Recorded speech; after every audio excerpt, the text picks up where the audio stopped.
"Stop crying, just stop," Victoria Whitmore screamed, her perfectly manicured hands shaking as she grabbed another package of cookies and threw them into the crib. "Eat. That's what you want, isn't it? That's all you ever want." The 2-year-old boy weighed 50 pounds. His tiny legs couldn't hold his body. His breathing was heavy, desperate. And his mother, worth $40 million, had just locked him in his nursery with enough junk food to feed a classroom. 5 nannies had already quit.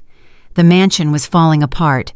And somewhere on a bus across Los Angeles, a black housekeeper named Grace Thompson was about to walk into a nightmare she never expected and become the only person who could save this child's life.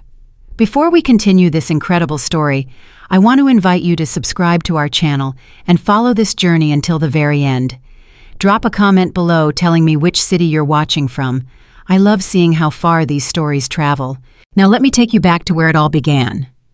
The 5th nanny didn't even say goodbye. Patricia had lasted exactly 11 days. 11 days of screaming, crying, and sleepless nights. 11 days of watching a 2-year-old eat himself to death while his mother swallowed pills and his father pretended nothing was wrong. On the 12th morning, she wrote 5 words on a piece of paper, left it on the kitchen counter, and ran to her car like the house was on fire. "I cannot do this anymore." Victoria Whitmore found the note at 7:15. She read it once, twice, 3 times. Her hands started shaking so badly she had to put the paper down. From upstairs, the crying started. "No," Victoria whispered. "No, no, no, no." She grabbed her phone and called the staffing agency. Her voice was high, desperate, breaking. "I need someone today, right now. The nanny quit. I can't. I need help. Please." The woman on the other end paused too long. "Mrs. Whitmore, I'm sorry, but given the circumstances with the previous 5 candidates, we're unable to continue providing services to your household." "What?" "You can't do that. I'll pay double, triple, whatever you want." "It's not about money, ma'am. Our staff have reported concerns. We simply can't." Victoria hung up. She threw her phone across the kitchen. It cracked against the marble wall and clattered to the floor. The crying upstairs got louder, more desperate, more demanding. Victoria walked to the cabinet above the sink, the one her husband didn't know about. She pulled out a prescription bottle, shook 2 pills into her palm, and swallowed them dry. "Richard!" she screamed. "Richard, I need help!" No answer. Of course no answer. Her husband had left 3 hours ago. He always left before she woke up now. Every single day he found somewhere else to be. Victoria's legs gave out. She slid down the cabinet door and sat on the cold marble floor, her silk robe pooling around her, tears streaming down her face. "I can't do this," she sobbed. "I can't. I can't.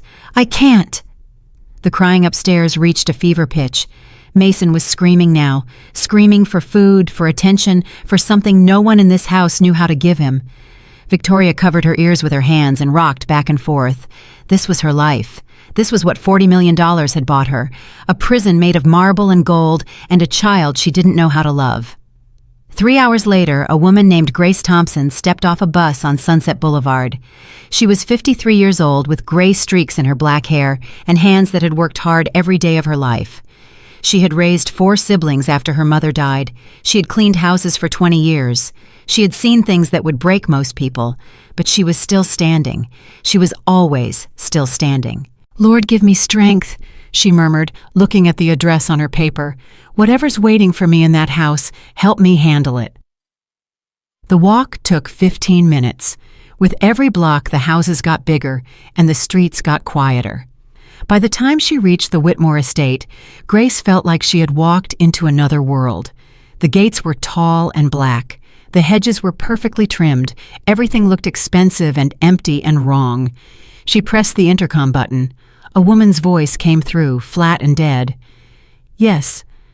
"Good morning, ma'am. I'm Grace Thompson, the new housekeeper from the agency." A long pause, then a buzz. The gates slowly opened. Grace walked up the path, her practical shoes clicking against the stones. Every curtain in the house was closed. At 9 in the morning, the mansion looked like it was hiding from the sun. The front door opened before she could knock. Victoria Whitmore stood there in a silk robe that probably cost more than Grace's rent.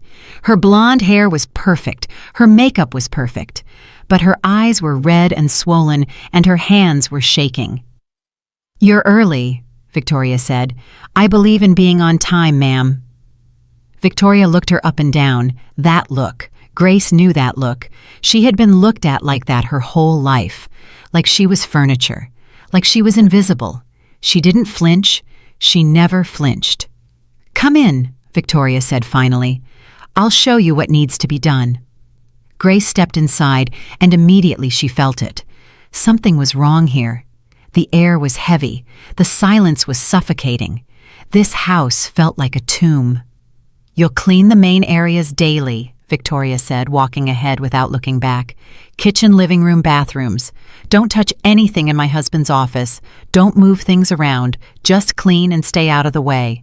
"Yes, ma'am." The previous housekeeper lasted 2 months. The one before that lasted 3 weeks. "I hope you'll do better." Grace heard something in Victoria's voice. Not rudeness, exhaustion, desperation. "I plan to, ma'am." They were halfway to the kitchen when Grace heard it. Crying. From upstairs. Soft at first, then louder, then desperate. Grace stopped walking. Her whole body tensed. She knew that sound. She had raised 4 children. She knew the difference between a hungry cry and a scared cry and a lonely cry. This was a lonely cry. This was the sound of a child who had given up expecting anyone to come. Victoria's shoulders went rigid, but she kept walking. She didn't even turn her head. "That's Mason," she said flatly. "My son. He cries a lot. You don't need to worry about him. That's not your job." Grace stood still. The crying was getting louder, more frantic, more desperate. "Ma'am, shouldn't someone check on him?" Victoria froze. She turned around slowly, and Grace saw something flash in her eyes. Guilt, fear, rage, fear. "He'll stop," Victoria said through clenched teeth. "He always does." "But ma'am, I said he'll stop." Victoria's voice cracked. Her hands were shaking again. "The pediatrician said we need to let him self-soothe. If we keep running to him every time he cries, he'll never learn." Grace wanted to argue. Every instinct in her body was screaming that this was wrong. But she had been doing this work for 20 years. She knew when to push and when to wait. "Yes, ma'am," she said quietly. Victoria stared at her for a moment longer, then turned and walked away. Her footsteps echoed in the empty hallway. Grace stood alone listening to that heartbreaking sound from upstairs. "Lord," she prayed silently, "what have I walked into?" The morning passed slowly. Grace cleaned the living room, vacuumed carpets that didn't need vacuuming, wiped surfaces that were already spotless. The house was immaculate, like no one actually lived there. But the whole time she worked, she could hear Mason crying. Sometimes loud, sometimes soft, but never stopping completely. Every few minutes she would look up at the ceiling and feel her heart break a little more. Around noon, Victoria came downstairs. She was dressed now, makeup perfect, but Grace could see the tremor in her hands as she opened a cabinet. Grace watched as Victoria pulled out a prescription bottle, shook pills into her palm and swallowed them without water. "Vitamins," Victoria said when she noticed Grace watching. "For my nerves." Grace nodded. She didn't say anything. Some lies needed to be left alone. "Where's Mr. Whitmore today?" Grace asked, keeping her voice casual. "Work." The word came out sharp. "He's always at work. Very important meetings. Very important clients. Very important everything except his family." The bitterness in Victoria's voice was thick enough to cut. "I see," Grace said carefully. Victoria laughed, but there was no humor in it. Do you see what's happening here? Because I don't. I haven't seen clearly in 2 years. Before Grace could respond, the crying upstairs suddenly got louder, much louder. Mason was screaming now. Victoria's whole body tensed. Her fingers gripped the edge of the counter so hard, her knuckles went white.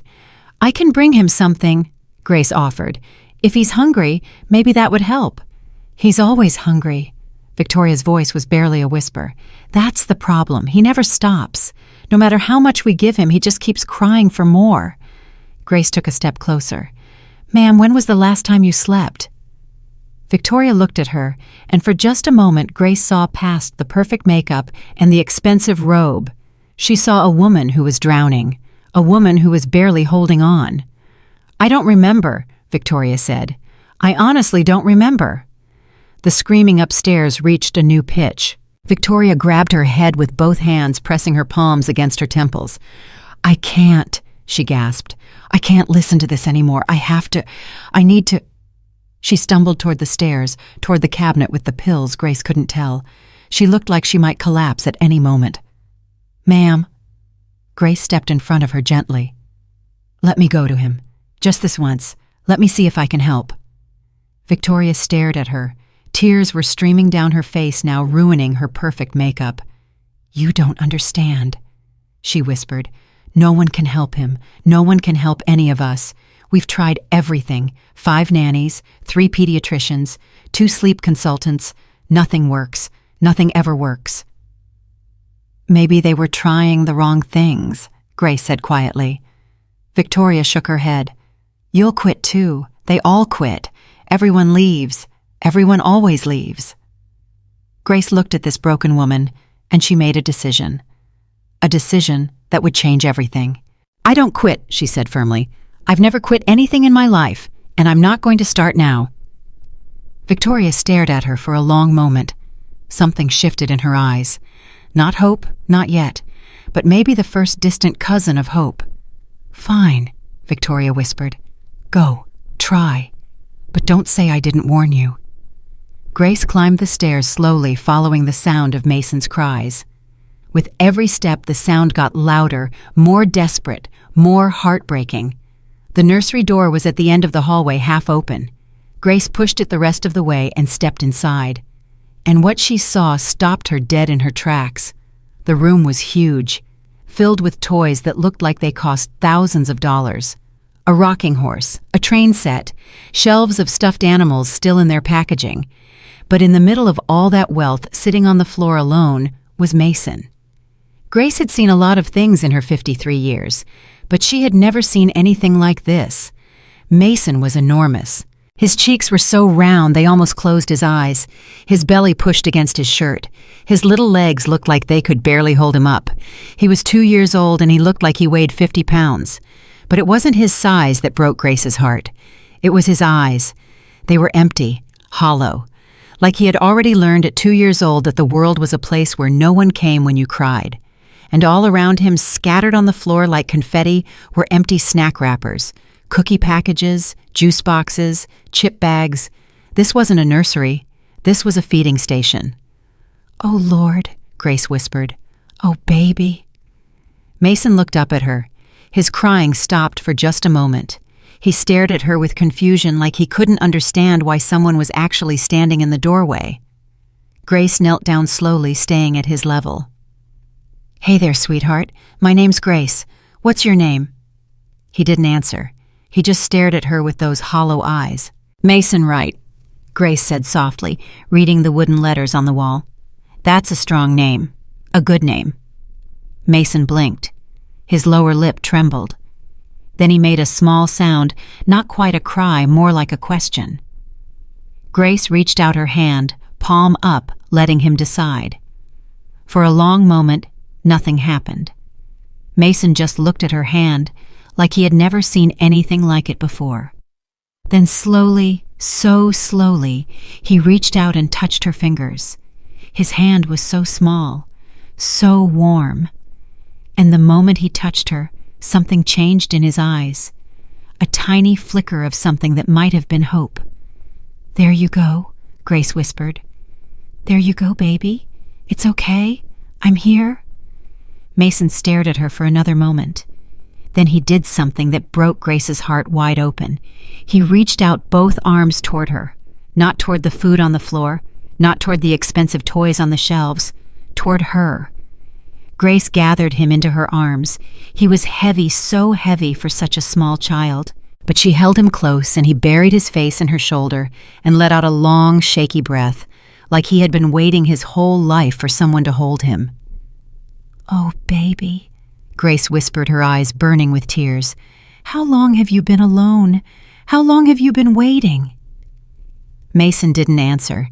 He just clung to her like she was the only solid thing in his world. Grace held him and rocked him and whispered that everything was going to be okay. She held him until his trembling stopped, until his breathing slowed, until his little body finally relaxed against hers. She didn't notice Victoria watching from the doorway until she heard the sharp intake of breath. Grace turned. Victoria was standing there, arms crossed, face unreadable, but her eyes were wet. "He doesn't do that," Victoria said quietly. "He never stops crying that fast. Not for anyone, not even for me." Grace looked down at Mason, who was still clinging to her shoulder. "Maybe he just needed someone to hold him, ma'am." "I've held him," Victoria's voice cracked. "I've held him 1,000 times. He just cries harder." Grace thought about that for a moment. "Ma'am, when you hold him, what are you thinking about?" Victoria looked confused. "What do you mean? When you pick him up, what's going through your mind?" Victoria opened her mouth, then closed it. Her face changed. Guilt flooded her features. "I'm thinking about how tired I am," she admitted quietly. "I'm thinking about how much I want the crying to stop. I'm thinking about when Richard will come home. I'm thinking about anything except—" She stopped. Her hand flew to her mouth. "Except him," Grace finished gently. "You're thinking about everything except him." Victoria's legs gave out. She slid down the doorframe and sat on the floor, tears streaming down her face. "I'm a terrible mother," she sobbed. "I know I am. I've always known. But I don't know how to be better. I don't know how to feel anything anymore. The doctors keep giving me pills, and the pills make everything numb, and I think the numbness is better than the pain. But then I look at him and I feel nothing. And that's worse. That's so much worse." Grace walked over and sat down beside her, still holding Mason. They sat there together on the floor of that expensive nursery, two women from completely different worlds, connected by the weight of a truth neither could ignore. "Ma'am," Grace said quietly, "what you're describing sounds like depression. Real depression, the kind that needs real help. I'm getting help. I take my pills every day." "Those pills aren't helping you. They're just making you numb. There's a difference." Victoria looked at her with red, swollen eyes. "How would you know?" "Because I've been there." Grace's voice was steady. "After my mama died, I raised 4 children by myself. I was 16 years old, and there were days I wanted to die. Days I couldn't get out of bed, days I looked at those kids and felt nothing but emptiness." Victoria stared at her. "What did you do?" "I got help. Real help. Not pills to make me numb. Therapy. Talking to someone who understood. It took a long time. It was hard, but I got through it. And so can you." Mason stirred in Grace's arms.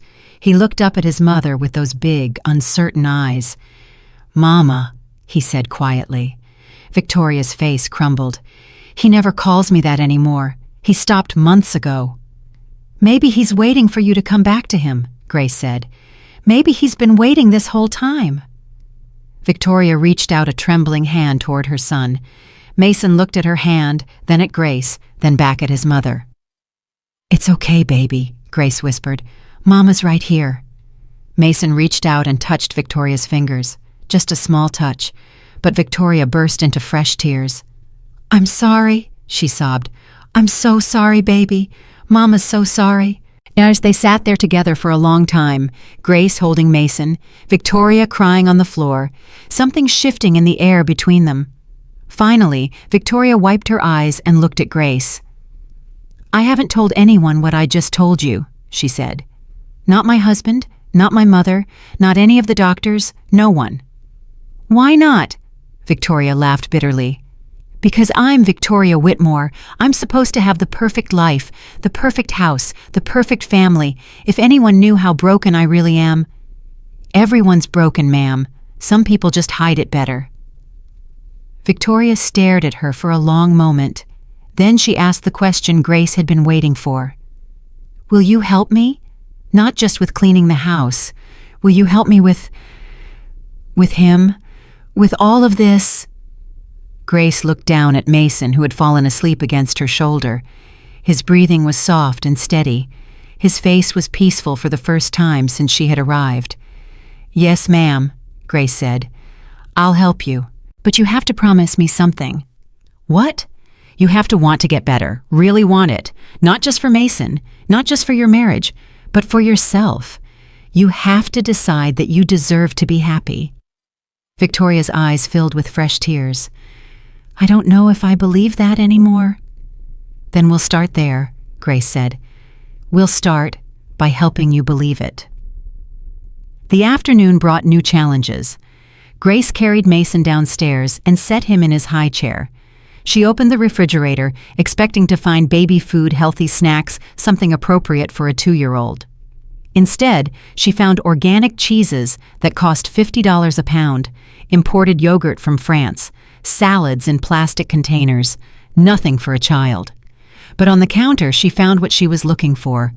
Rows of juice boxes, packages of cookies, bags of chips, everything processed, everything sugary, everything terrible for a growing body. "Ma'am," Grace said carefully, "where's Mason's food, his real food?" Victoria looked confused. "That is his food." The pediatric nutritionist said, "What nutritionist tells a mother to feed her 2-year-old cookies and chips?" Victoria's face flushed. He was crying. He wouldn't eat anything else.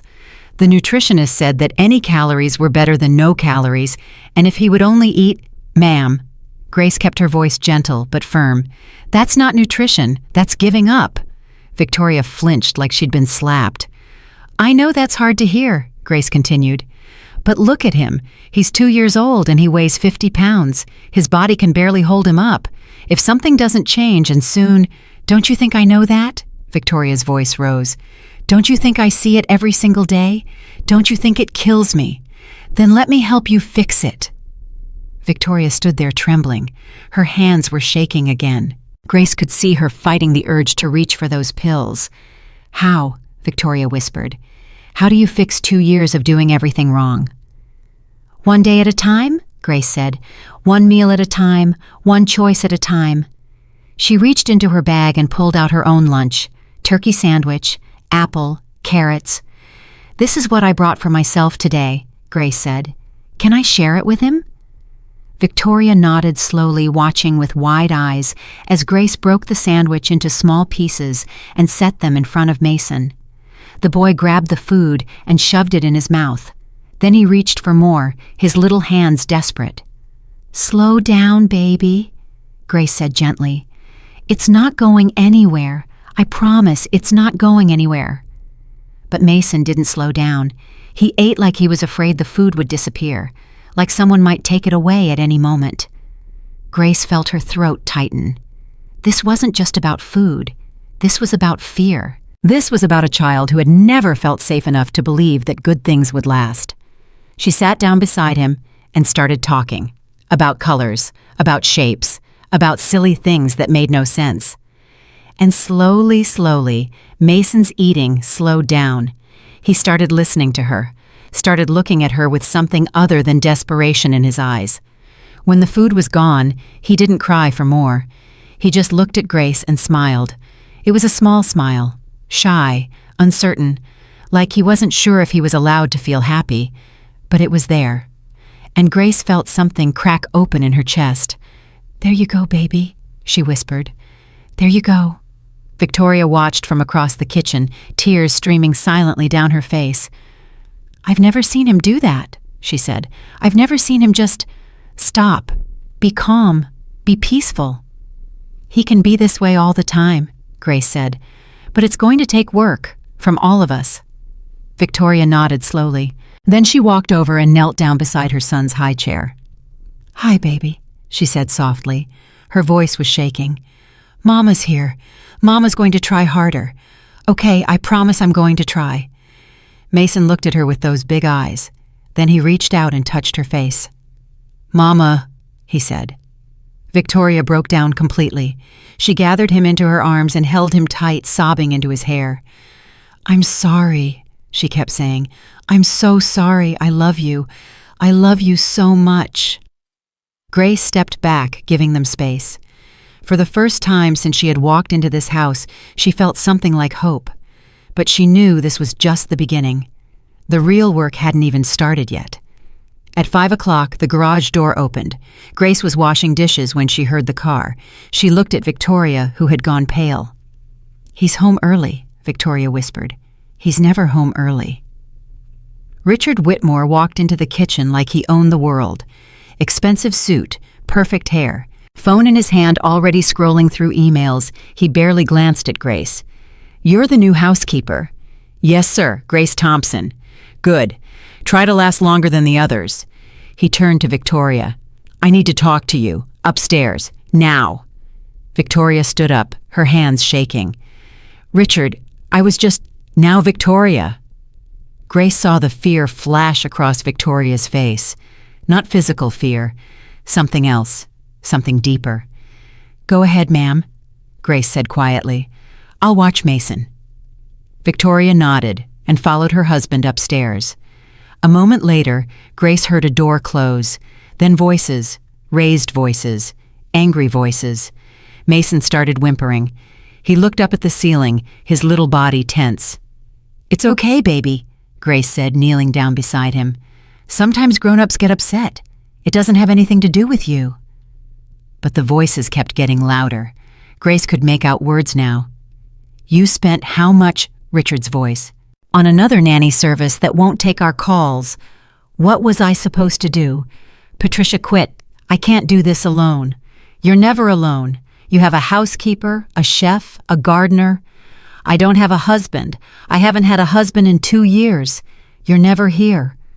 Silence. Then Richard's voice, cold and sharp. "Maybe there's a reason for that." A door slammed. Footsteps on the stairs. Richard appeared in the kitchen doorway. He looked at Mason for a long moment, his own son sitting in the high chair looking up at him with scared eyes. "He's getting bigger," Richard said flatly. Grace didn't respond. "The doctors say it's a problem, his weight." Richard was still looking at Mason, but it was like he was looking at a stranger. "Victoria's supposed to be handling it. That's her job. Being a mother, that's all she has to do." Grace felt something hot rise in her chest. "Sir, if I may." "You may not." Richard's eyes finally moved to her, cold, dismissive. "You're the housekeeper. Clean the house. Stay out of family business." He walked past her through the kitchen into another room. A moment later, Grace heard a door close, then silence. Mason was trembling. Tears were streaming down his face, but he wasn't making a sound, like he had learned that crying made things worse. Grace picked him up and held him close. "I know, baby. I know. Daddy's scary when he's angry. But you're safe. I've got you." She held him until he stopped shaking, until his breathing slowed, until he fell asleep against her shoulder. And as she stood there in that cold, beautiful kitchen, Grace made another promise. She didn't know what was broken in this family. She didn't know if it could be fixed, but she was going to try, because this little boy deserved better. He deserved someone who would fight for him, and Grace Thompson had never backed down from a fight in her life. The next few days were the hardest Grace had experienced in years. She arrived early every morning and stayed late every night. She cleaned the house, yes, but she spent most of her time with Mason. She brought healthy food from home, apples and carrots and whole grain crackers. She sat with him during meals and taught him that eating wasn't about stuffing himself until he couldn't breathe. It was about nourishment, about taking care of his body. She held him when he cried, not giving him food, just holding him, letting him feel whatever he was feeling without trying to make it stop. And slowly, slowly, Mason began to change. He laughed more. He cried less. He started saying more words. Please, thank you, Grace, love you. His weight didn't change overnight, but his eyes did. That hollow look began to fade. He started looking like a child who believed he might be loved. Victoria watched all of this from a distance. Sometimes she would sit in the kitchen while Grace played with Mason, just watching, not participating, like she was trying to remember how to be a mother. "You make it look so easy," Victoria said one afternoon. "It's not easy," Grace replied. "It's just consistent. Kids don't need perfect. They just need present." I don't know how to be present. I don't know how to be anything anymore. Grace looked at her. Have you called that doctor yet? The one I told you about? Victoria shook her head. I'm scared. Scared of what? Scared of what they'll say. Scared of what they'll find. Victoria's voice dropped to a whisper. Scared of who I'll be if I'm not numb anymore. Grace reached over and took her hand. You'll be Mason's mother. That's who you'll be. Victoria's eyes filled with tears. What if that's not enough? What if I'm too broken to be what he needs? Then you'll get less broken, one day at a time, one choice at a time. Victoria stared at her for a long moment. Then she picked up her phone. What's the name of that doctor again? Grace smiled. Dr. Sarah Chen. She specializes in postpartum depression. Even if it's been 2 years, she can help. Victoria dialed the number. Her hands were shaking, but she didn't hang up. Grace watched her walk into the other room, phone pressed to her ear. Progress, small, fragile progress, but progress nonetheless. 2 days later, everything changed again. Grace arrived at the mansion to find the front door unlocked. That was strange. Victoria was paranoid about security. She walked inside. Ma'am, Mrs. Whitmore. No answer. The house was too quiet. No crying from upstairs. No sounds of life at all. Grace's heart started pounding. Something was wrong. She could feel it in her bones. She found Victoria in the kitchen, sitting at the table, staring at a piece of paper in her hands. Ma'am, what happened? Victoria looked up. Her face was pale. Her eyes were red. In her hand, she held a hotel receipt. I found this in his jacket, Victoria whispered. The Langham, Pasadena, 3 nights ago. And on the back? She turned the paper over. A woman's name, Stephanie, with a small heart drawn next to it. I knew, Victoria said, her voice hollow. I think I always knew, but I didn't want to believe it. I thought if I just tried harder, if I was thinner, prettier, better. This isn't your fault, Grace said firmly. Isn't it? Victoria laughed bitterly. Look at me. I can't take care of my own son. I can barely take care of myself. Why wouldn't he find someone else? Because he made a vow. Because he's Mason's father. Because that's what marriage means. Victoria shook her head. Marriage doesn't mean anything. Not to men like Richard. Nothing means anything to men like Richard. From upstairs, Mason started crying. Victoria didn't move. She just sat there staring at that receipt like it held all the answers she had been looking for. Grace made a decision. Ma'am, I'm going to go check on Mason, and when I come back down, we're going to talk. Really talk. About everything. About what happens next. Victoria nodded slowly, still not looking up. Grace climbed the stairs and walked into Mason's nursery. He was standing in his crib, reaching for her tears streaming down his face. I'm here, baby, she said, picking him up. Grace is here. Mason buried his face in her shoulder and held on tight. Everything's going to change, Grace whispered to him. I don't know how yet, but everything's going to change.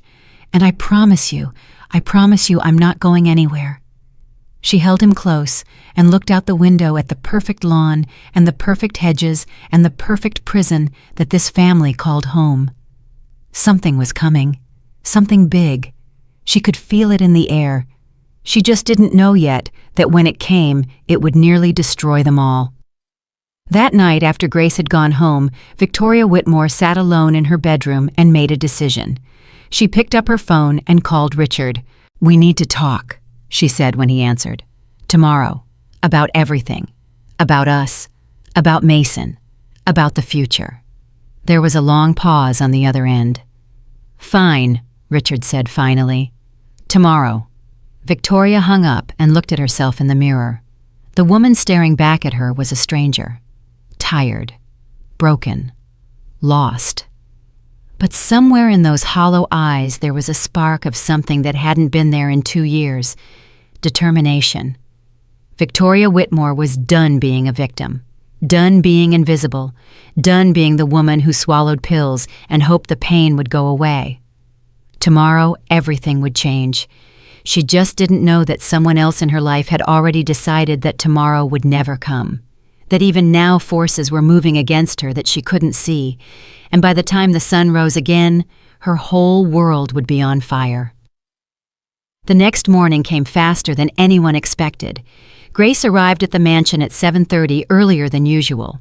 Something had kept her awake all night, a feeling she couldn't shake, a heaviness in her chest that told her today would be different.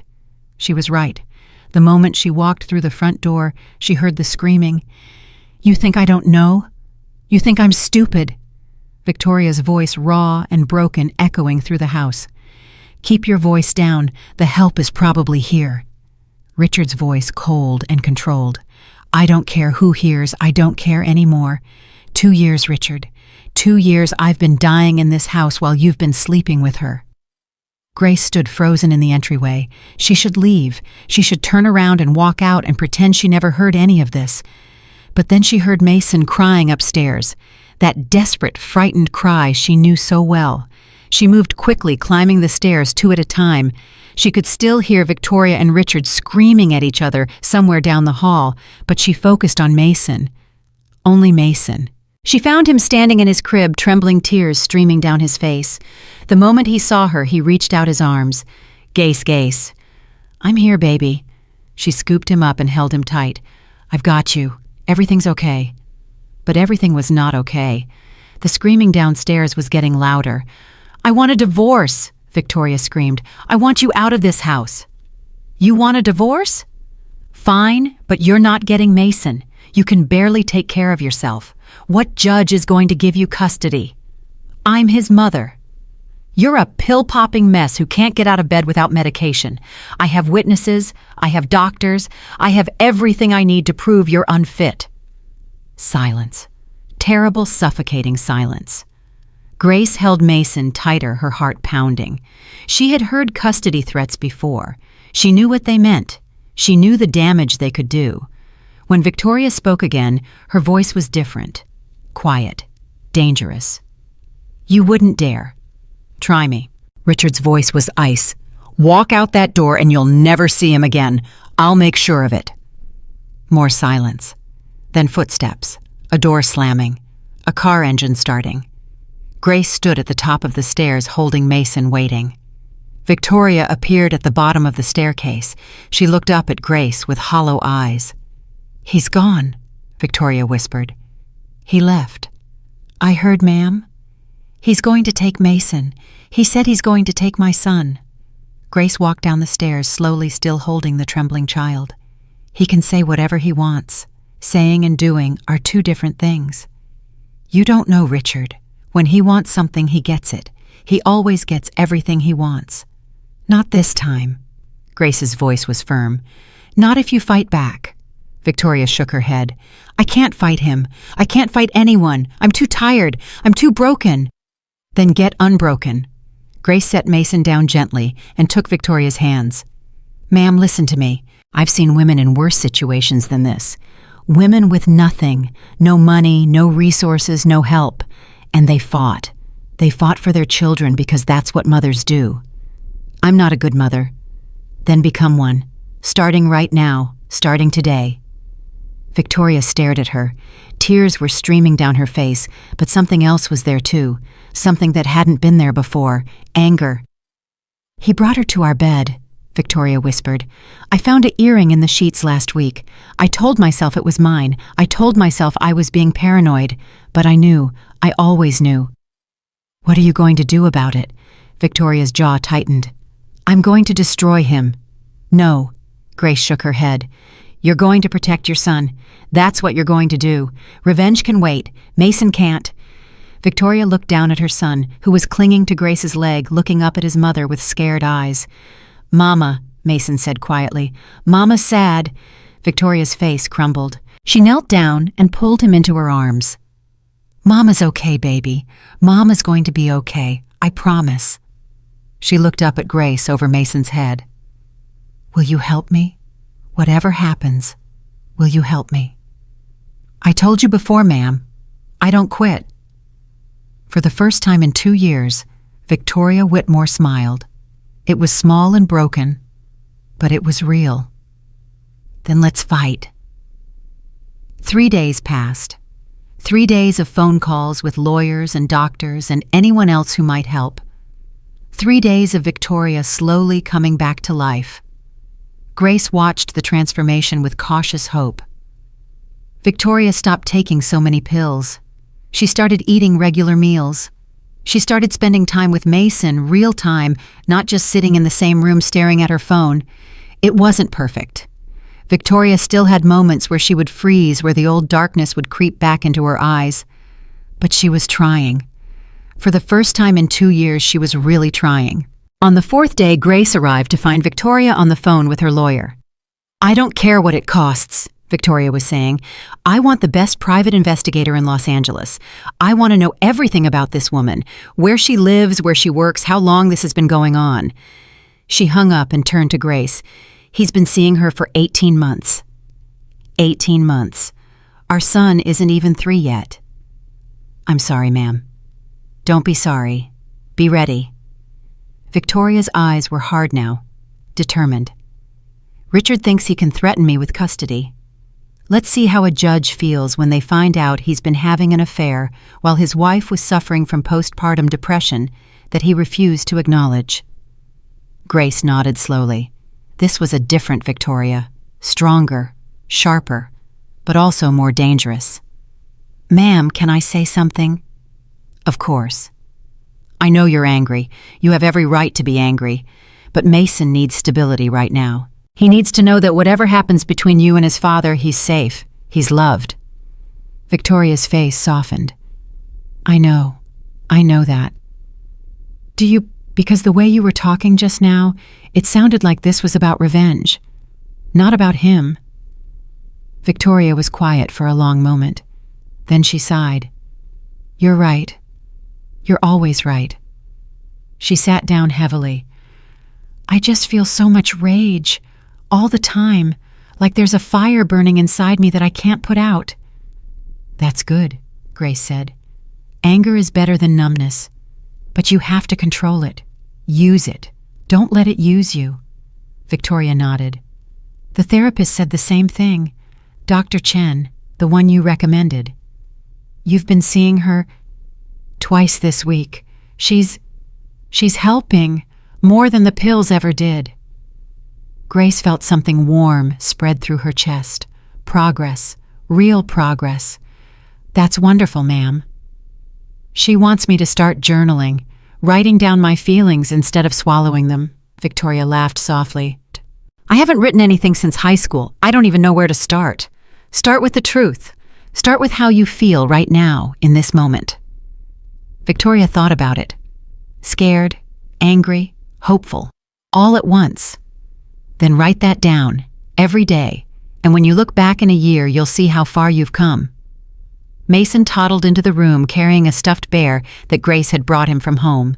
He walked straight to his mother and held up the bear. "Mama, look, bear!" Victoria smiled and pulled him into her lap. "That's a beautiful bear, baby. Does he have a name?" Mason thought hard. "Gace Bear." Victoria looked up at Grace, her eyes wet. "He named it after you." Grace felt her own eyes burn. "That's a good name, baby. That's a very good name."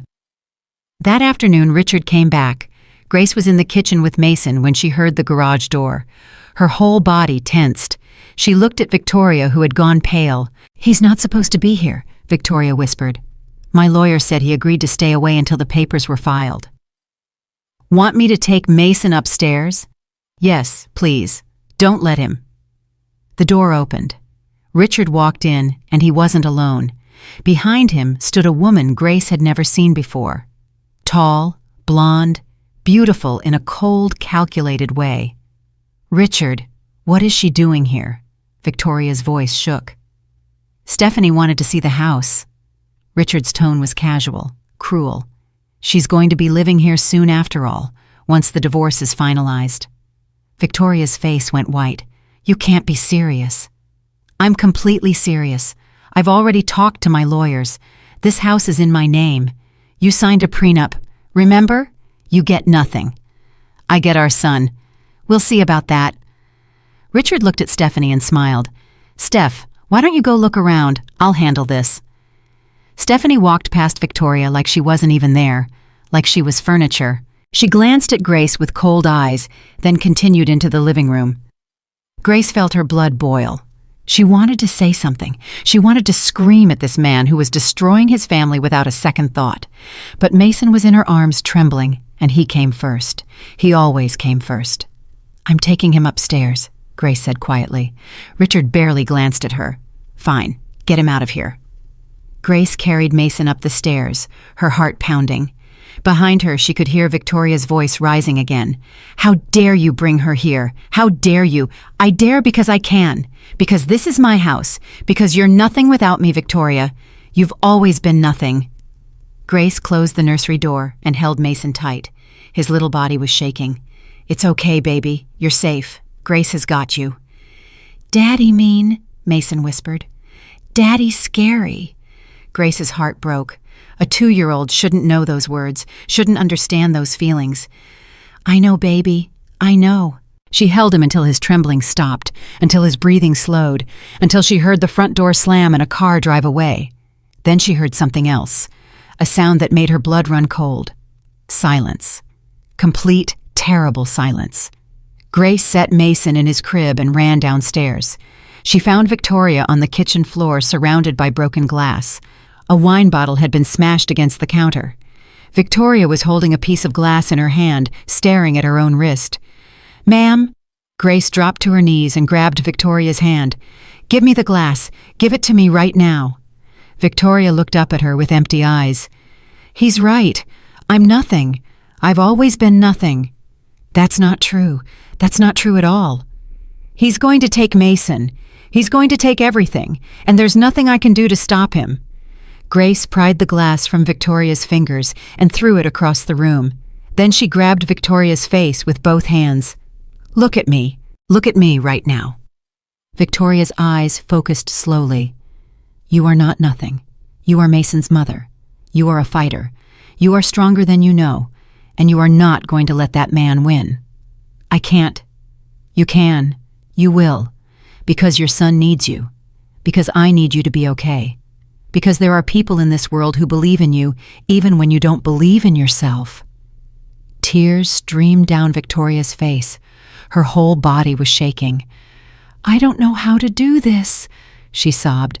"I don't know how to fight someone who has everything when I have nothing. You have Mason, you have me, and you have the truth." Grace's voice was steady. "That's not nothing. That's everything." Victoria stared at her for a long moment. Then she collapsed into Grace's arms and wept. They sat there on the kitchen floor for a long time. Grace held her and let her cry, let her feel all the pain she had been numbing for 2 years. When Victoria finally pulled back, her face was swollen and red, but her eyes were different, clearer, stronger. "I need to call my lawyer," she said quietly. "Yes, you do." "And I need to call Dr. Chen. I need to tell her what almost happened." "Yes." Victoria stood up slowly. Her legs were shaking, but she was standing.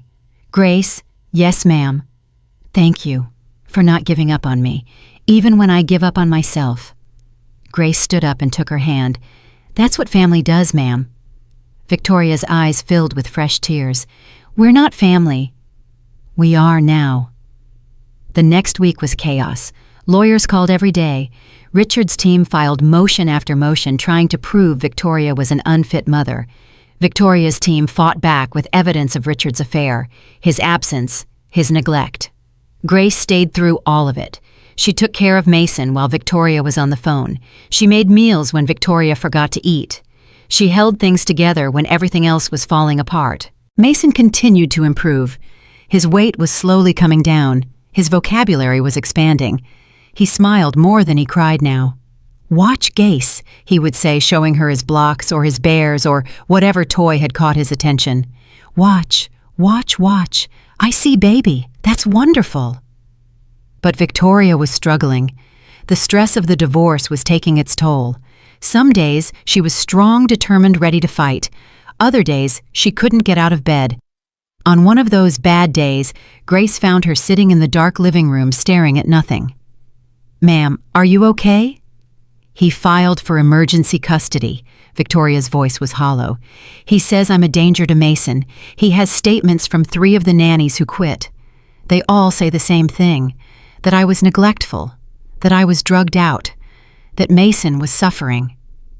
Grace felt her stomach drop. "Those nannies don't know anything.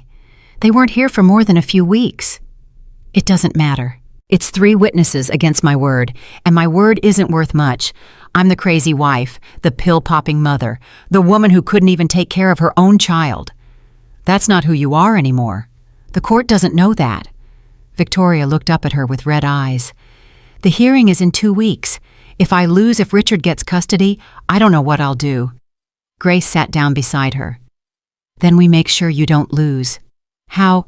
"We get our own witnesses, people who have seen you change, who have seen you become a better mother." "Who's going to testify for me? The housekeepers and gardeners. They're on Richard's payroll." "I'll testify." Victoria stared at her. "You would do that? Stand up in court against Richard Whitmore?" "I would do anything for Mason, and I would do anything for you." Victoria's eyes filled with tears. "But your job, if Richard finds out, then I'll find another job. There's always another job, but there's only one Mason, and there's only one chance to get this right." Victoria reached out and took Grace's hand. "I don't deserve you." "Maybe not, but Mason does, and right now that's all that matters." 2 days before the hearing, everything fell apart. Grace arrived at the mansion to find police cars in the driveway. Her heart stopped. She ran inside, pushing past an officer who tried to stop her. "Ma'am, you can't—" "Where's Victoria? Where's Mason?" She found them in the living room. Victoria was sitting on the couch, pale and shaking. Mason was in her arms, crying. 2 police officers stood nearby, and behind them Richard. He was smiling. "What's happening?" Grace demanded. Richard turned to her, that cold smile still on his face. "I'm taking my son. The court granted me emergency temporary custody. Victoria has been deemed a potential danger." "That's not true. It's done." Richard walked toward Victoria. "Hand him over." "No." Victoria's voice was barely a whisper. "Please, please don't do this." "You have no choice. The court order is clear. Hand him over, or these officers will take him." Grace stepped between Richard and Victoria. "You can't do this. He's a baby. He needs his mother. He needs a stable parent, something Victoria has never been. She's been getting better. She's been seeing a therapist, taking care of him, doing everything right." "It's too late." Richard's smile faded. "Move out of the way, now." Grace didn't move. One of the officers stepped forward. "Ma'am, I understand this is difficult, but we have to enforce the court order. Please step aside." Grace looked at Victoria, at Mason, clinging to his mother, at the impossible choice they were all facing. "Ma'am," she said quietly, "we'll fight this. I promise you. But right now, if you don't let him go, they'll arrest you. And then you'll lose any chance of getting him back." Victoria's face crumpled. She understood. She hated it, but she understood. She pressed her lips to Mason's forehead. "Mama loves you, baby. Mama loves you so much. I'm going to come get you. I promise. I promise." "Mama, Mama, no!" Mason started screaming, as Richard pulled him from Victoria's arms. "Mama, Grace, help!" Grace felt tears streaming down her face. "I'm here, baby. It's going to be okay." "Grace." Mason reached for her, as Richard carried him toward the door. "Grace, Mama." And then they were gone. The door closed. The cars drove away. And Victoria collapsed on the floor, screaming. Grace held her through it, through the screaming and the sobbing and the terrible, terrible silence that came after. "We'll get him back," Grace whispered. "I swear to you, we'll get him back." But as she looked at Victoria broken on the floor of her own home, she didn't know if that was a promise she could keep.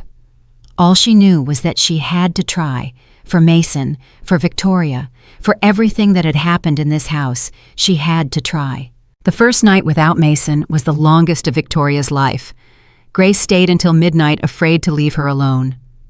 Victoria sat on the couch, clutching one of Mason's stuffed bears, staring at nothing. She hadn't spoken in hours. "Ma'am, you need to eat something," Grace said gently. No response. "Ma'am, please, you have to stay strong. For Mason." Victoria finally looked up. Her eyes were red and swollen. Her face was pale. She looked like someone had reached inside her chest and ripped out everything that mattered. "He was screaming for me," Victoria whispered. "He was reaching for me, and I just let them take him." "You didn't have a choice." "There's always a choice. I should have fought harder. I should have—" "They would have arrested you. Then Richard would have won for good." Victoria shook her head slowly. "He's already won. Don't you see he always wins? He has the money, the lawyers, the connections. I have nothing." Grace knelt down in front of her and took her hands. "You have me. You have Dr. Chen. You have the truth about what really happened in this house. That's not nothing. The truth doesn't matter in court. Money matters. Power matters. Then we find a way to make the truth matter." Victoria stared at her for a long moment. Then something shifted in her eyes. A spark. Small, but there. "The nannies," Victoria said quietly. "The ones who testified against me. What about them?" "Richard paid them. I know he did. They would say anything for money." Grace felt her heart quicken. "Can you prove it?" "Maybe, if we can find bank records payments that don't make sense." Victoria's voice was getting stronger now. "Richard always thought I was too stupid to notice anything. But I noticed. I noticed everything." She stood up suddenly, her legs shaky but her eyes focused. "I need to call my lawyer. Tonight. Right now." "Ma'am, it's almost 1 a.m. "I don't care. If Richard thinks I'm going to roll over and die, he doesn't know me at all. Not anymore." She picked up her phone and started dialing. Grace watched her with a mixture of hope and fear. This was good. This fire was good. But fire could also burn everything down. The next morning, Grace arrived at the mansion at 6. She hadn't slept more than 2 hours, but it didn't matter. Nothing mattered except getting Mason back. Victoria was already awake, sitting at the kitchen table with papers spread everywhere. She looked like she hadn't slept at all. "I found something," Victoria said the moment Grace walked in. "What? 3 payments, $50,000 each, made to offshore accounts 6 months ago." Victoria's hands were shaking as she held up the papers. "I always wondered why Richard needed access to so much cash. He said it was for business investments, but look at the dates." Grace looked. The payments were made one day before each of the 3 nannies quit. "He paid them to leave," Grace breathed. "He paid them to quit and then testify against you." "That's not all." Victoria pulled out another paper. "I found emails between Richard and Stephanie. They've been planning this for over a year, getting rid of me, taking Mason, everything." Grace felt rage building in her chest. "We need to show this to your lawyer." "I already sent it. She's filing an emergency motion this morning. If the judge sees this evidence—" Victoria's phone rang. She grabbed it. "Hello? Yes, this is what—" "When?" Her face went pale. No, that's not possible. He can't." She hung up and looked at Grace with hollow eyes. "Richard's lawyer just filed a motion to restrict my visitation. They're saying I'm mentally unstable. They have a statement from a doctor I've never even seen." "That's illegal. That's fraud." "Of course it's fraud. Everything Richard does is fraud. But by the time we prove it, Mason will have been with him for weeks, maybe months." Victoria's voice cracked. "A child that age, that vulnerable, he'll forget me. He'll learn to be afraid of me." "No," Grace's voice was firm. "We're not going to let that happen." How are we going to stop it?" Grace thought hard. There had to be a way. There was always a way. "The supervised visitation," she said slowly. "You still have that right. They can't take that away without another hearing. I have 2 hours a week, starting tomorrow. Then we use those 2 hours. We document everything. We show that Mason wants to be with you, that he's not afraid of you, that you're the mother he needs." Victoria shook her head. "Richard will have his people watching, recording everything, looking for any reason to cut me off completely. Then we give them nothing to use. We do everything perfectly. We follow every rule." Grace took Victoria's hands. "And in the meantime, your lawyer fights. We fight.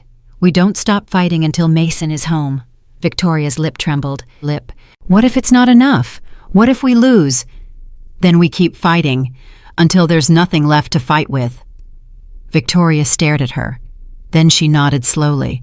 Okay, we fight. The first supervised visit was scheduled for 3 days later. 3 days of waiting. 3 days of not knowing if Mason was okay, if he was scared, if he was crying for his mother. Grace called the mansion every few hours. Victoria barely ate, barely slept. She spent every waking moment with her lawyer preparing, strategizing, looking for any advantage. On the morning of the visit, Victoria was a wreck. I can't do this, she said, pacing the living room. What if he doesn't remember me? What if Richard has already turned him against me? He's 2 years old, Grace said gently. He's not going to forget his mother in 3 days. But what if... Victoria. Grace grabbed her shoulders. It was the first time she had ever used her first name. Look at me. Victoria looked. You are his mother. Nothing Richard does can change that. Nothing anyone does can change that. When Mason sees you today, he's going to run into your arms because that's where he belongs. Do you understand me? Victoria's eyes filled with tears. I'm so scared. I know, but you can be scared and still be brave. That's what courage is. Victoria took a deep breath, then another. She wiped her eyes. Will you come with me? I know you're not supposed to, but I don't think I can do this alone. I'll be in the parking lot the whole time. If you need me, I'll be there. Victoria nodded. Thank you. Thank you for everything. The visitation center was cold and sterile. Grace sat in her car in the parking lot, watching the door, praying that everything would be okay. An hour passed, then 2. Finally, Victoria emerged. She was carrying Mason and she was sobbing. Grace jumped out of the car and ran to her. What happened? What's wrong? Victoria looked up and Grace saw that she was smiling through her tears. He remembered me, Victoria choked out. The moment he saw me, he screamed, Mama, and ran across the room. He wouldn't let go of me the whole time. He kept saying, Mama home, Mama home. Grace felt her own eyes burn. That's wonderful, ma'am. But then they made me give him back. Victoria's smile crumbled. They took him out of my arms and he started screaming again. He was reaching for me, crying, and I had to just stand there and watch them carry him away. Mason was whimpering in her arms now, clinging to her shirt. Wait. Grace looked closer. Ma'am, how do you have Mason? Victoria's face changed. Something fierce came into her eyes. I refused to give him back. What? They tried to take him and I said no. I told them they would have to call the police because I wasn't letting go of my son. Not again. Grace felt her blood run cold.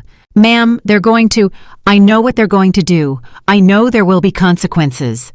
Victoria held Mason tighter. But I couldn't do it.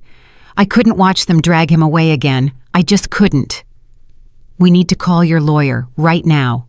I already did. She's on her way. Grace looked at Mason, who had stopped whimpering and was now resting quietly against his mother's shoulder. He looked peaceful, safe. But this was bad. This was very, very bad. Ma'am, Richard is going to use this against you. He's going to say you violated the custody order. He's going to say you're unstable. Let him say whatever he wants. Victoria's voice was steel. I'm done playing by his rules. I'm done letting him control everything. My son needs me and I'm going to be there for him, whatever it takes. 2 hours later, the police arrived at the mansion.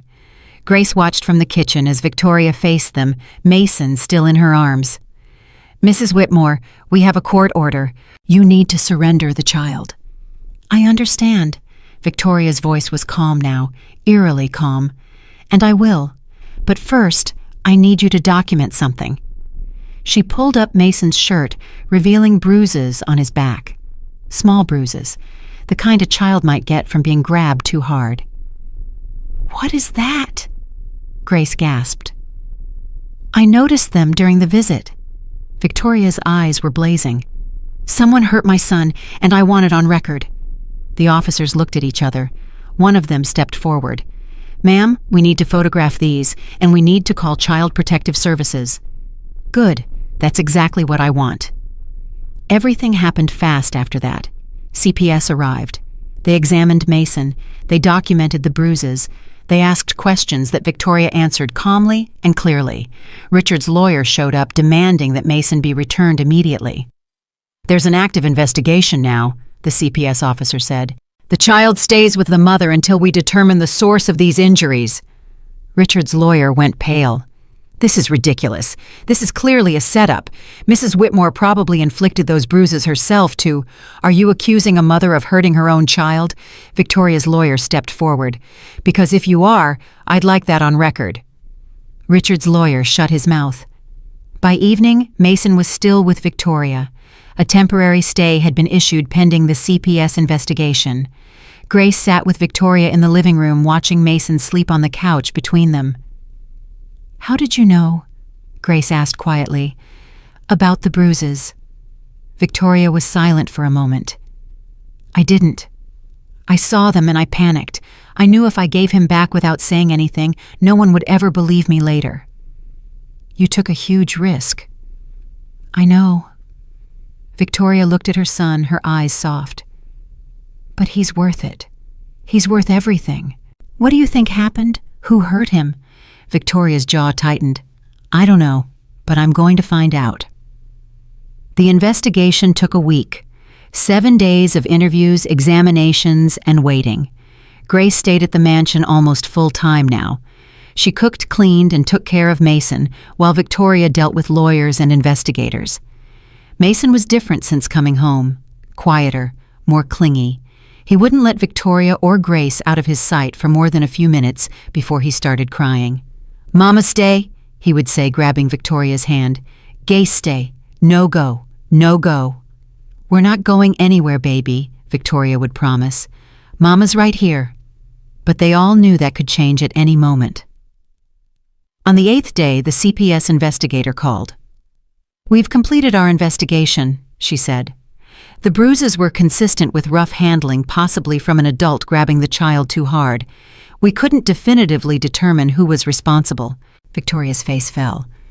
"So what happens now?" "Your emergency custody remains in place for now, but Mr. Whitmore is petitioning for the case to be dismissed. His lawyers are arguing that the investigation was inconclusive." "But someone hurt my son." "I understand, Mrs. Whitmore, and I believe you, but without concrete proof—" "What about Stephanie, his mistress? She was staying at the house with Mason. Has anyone questioned her?" A pause on the line. "Ms. Carter has refused to cooperate with our investigation, and we can't compel her without more evidence." Victoria hung up and threw her phone across the room. "This is insane. Someone hurt him and no one is going to do anything about it." Grace picked up the phone and walked over to her. "We're not giving up. There has to be another way." "What way? Richard has bought everyone. The nannies, the doctors, probably half the judges in Los Angeles." "Not everyone can be bought." Victoria looked at her. "What do you mean?" "Stephanie, you said she refused to cooperate with CPS, but what if she has a reason? What if she's protecting herself?" "You think she hurt Mason?" "I think it's possible, and I think if we can prove it, everything changes." Victoria's eyes narrowed. "How do we prove it?" Grace had been thinking about this for days. "The staff at Richard's other house, the one he's been staying at. There must be housekeepers, gardeners, people who see things, people who aren't as loyal as Richard thinks they are." Victoria stared at her. "You want to find someone who will talk. Everyone has a price. Sometimes it's money. Sometimes it's justice. We just have to find the right person." For the first time in days, Victoria smiled. It wasn't a happy smile. It was dangerous. "I know exactly where to start." 3 days later, Grace got a call at 6 in the morning. "Come to the mansion, now. I found something." And when Grace arrived, Victoria was waiting at the door with wild eyes. "Her name is Maria," Victoria said, pulling Grace inside. "She's been Richard's housekeeper for 2 years. She saw everything. Everything. Stephanie hit Mason. Multiple times. Maria saw it happen but was too afraid to say anything because Richard threatened to have her deported. She's undocumented. Grace felt her heart pounding. Will she testify? I promised her protection, a lawyer for her immigration case, help getting legal status. She's ready to talk. Tomorrow, my lawyer is filing an emergency motion this afternoon. If the judge hears Maria's testimony. Victoria stopped. Her face changed. What's wrong? Richard's car, in the driveway. They both turned toward the window. A black Mercedes was pulling up to the gate. How did he get past security? Victoria whispered. Ma'am, take Mason and go upstairs. Now. I'm not running from him. This isn't about running. This is about keeping Mason safe until tomorrow, please. Victoria hesitated. Then she ran upstairs. Grace walked to the front door and opened it before Richard could ring the bell. He stood there in his expensive suit, his face twisted with rage. Where's my son? You're not supposed to be here, sir. There's a restraining order. I don't care about restraining orders. I don't care about any of this legal nonsense. Where is Mason? He's safe. That's all you need to know. Richard stepped closer. His eyes were cold, dangerous. You think you're so smart, don't you? The noble housekeeper saving the poor little rich boy. You have no idea who you're dealing with. I know exactly who I'm dealing with. Do you know that I can make one phone call and have you arrested for kidnapping? That I can destroy your life with a single word? Grace stood her ground. Do it. Call whoever you want, but you're still not getting past me. Richard laughed. It was an ugly sound. You're nothing. You're a servant, a nobody. And when this is over, when I have my son back and Victoria is rotting in some institution, I'm going to make sure you never work in this city again. That's fine, Grace said calmly, because when this is over, you're going to be in prison for fraud, witness tampering, and child endangerment, and I'm going to be there watching when they put the handcuffs on. Richard's face went white, then red. You don't have anything. You can't prove anything. We'll see about that tomorrow. Richard stared at her for a long moment. Then he turned and walked back to his car. But before he got in, he looked back. This isn't over, he said. Not even close. He drove away, and Grace finally let herself breathe. She had just made an enemy of one of the most powerful men in Los Angeles. But she didn't care, because upstairs Victoria was holding Mason, whispering that everything was going to be okay. And tomorrow they were going to fight. The morning of the hearing, Grace woke up at 4:30. She couldn't sleep anyway. She had spent the whole night going over everything in her head. Maria's testimony, the evidence, all the ways this could go wrong. She got dressed in her best clothes, not her uniform. Today she wasn't a housekeeper.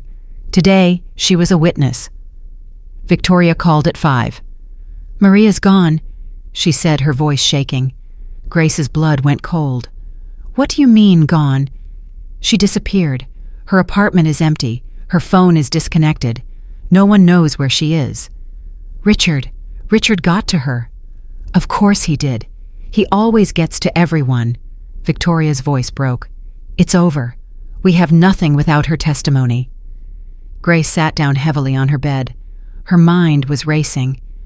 There has to be something else, some other way. There's nothing. I've looked at every angle. Without Maria, what about the other staff?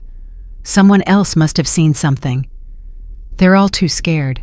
Richard's made it clear what happens to anyone who talks. Grace closed her eyes. This couldn't be it. After everything they had been through, it couldn't end like this. And then she remembered something. The recordings, she said suddenly. What recordings? When I first started working at the mansion, you told me there were security cameras everywhere, that Richard recorded everything for safety. Silence on the line. Victoria, are you there? The recordings.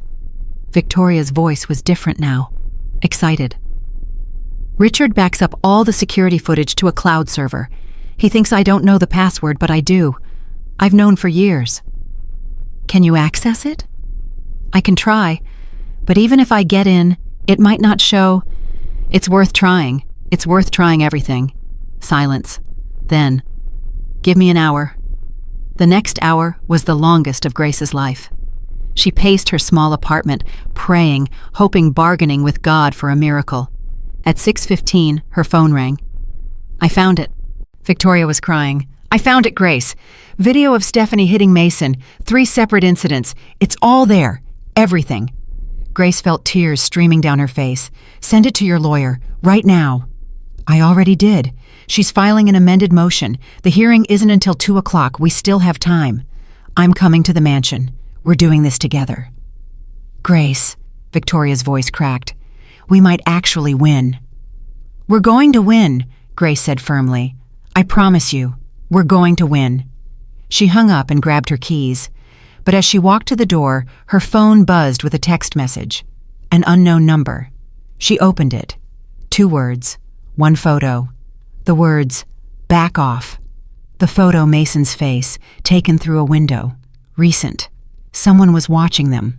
Someone who wanted them to lose. Grace stared at the message, her hands shaking. Then she deleted it and walked out the door. They had come too far to stop now. Grace arrived at the mansion at 7:15, her heart still pounding from the threatening message. She had thought about telling Victoria, but decided against it. Victoria was already under enough pressure. One more thing might break her completely. The moment Grace walked through the door, Victoria ran to her. "Did you see it? Did you watch the video?" "Not yet. Show me." They sat together at the kitchen table, Victoria's laptop open between them. Victoria pressed play. The footage was grainy, but clear enough. Stephanie was in Richard's living room with Mason. The boy was crying, reaching for something off screen. Stephanie grabbed his arm roughly and yanked him back. Mason screamed. She grabbed him again, harder this time, shaking him. Then she hit him, once across the face, twice on the back. Grace felt her stomach turn. "That monster!" "There's more." Victoria clicked to another video. Same room, different day. Stephanie pushing Mason to the ground when he tried to climb on the couch. Mason hitting his head on the coffee table. Stephanie looking around to make sure no one saw, then walking away and leaving him crying on the floor. "How could anyone do this to a child?" Grace whispered. "She's not a person. She's a monster." Victoria's voice was cold, hard, and Richard knew. He had to know. This is his security system. He sees everything. He let it happen. He let it happen because he doesn't care about Mason. He only cares about winning, about destroying me. Victoria closed the laptop. But not anymore. Today this ends. Grace looked at her. This wasn't the same woman she had met 6 weeks ago. That woman was broken, drowning, barely alive. This woman was steel. "The hearing's at 2, Victoria said. "My lawyer says we need to get there early. Richard's team will try anything to delay or dismiss." "What do you need me to do?" "Stay with Mason. I can't bring him to court, and I don't trust anyone else." Grace nodded. "I'll protect him with my life." Victoria reached out and squeezed her hand. "I know you will. That's why I trust you."